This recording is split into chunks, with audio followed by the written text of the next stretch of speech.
శ్రీలంకల మధ్య రామసేతు వంతెన కల్పనికం కాదని నిజమేనని తెలిపింది భారత్ అంతరిక్ష పరిశోధన సంస్థ ఇస్రో.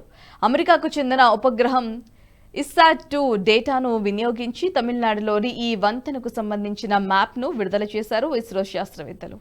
భారత్ శ్రీలంక మధ్య ఉండే ఈ వంతెన పొడవు 29 కిలోమీటర్ల మేర ఉందని తెలిపింది.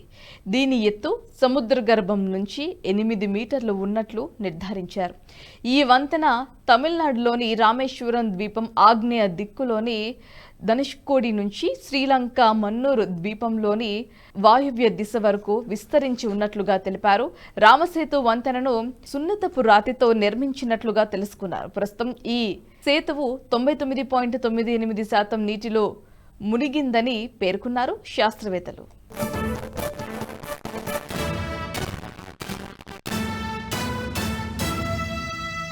ఈ వీడియో మీకు నచ్చినట్టయితే లైక్ చేయండి, 10 మందికి షేర్ చేయండి. అలాగే కామెంట్ల రూపంలో మీ అభిప్రాయాలను మాతో పంచుకోండి. Nationalist hub group of channels ను సబ్స్క్రైబ్ చేసుకుని తెలుగునాట జాతీయవాద జర్నలిజాన్ని ప్రోత్సహించండి. ఈ వీడియో కింద ఉన్న బెల్ ఐకాన్ పై క్లిక్ చేయడం మర్చిపోవద్దు.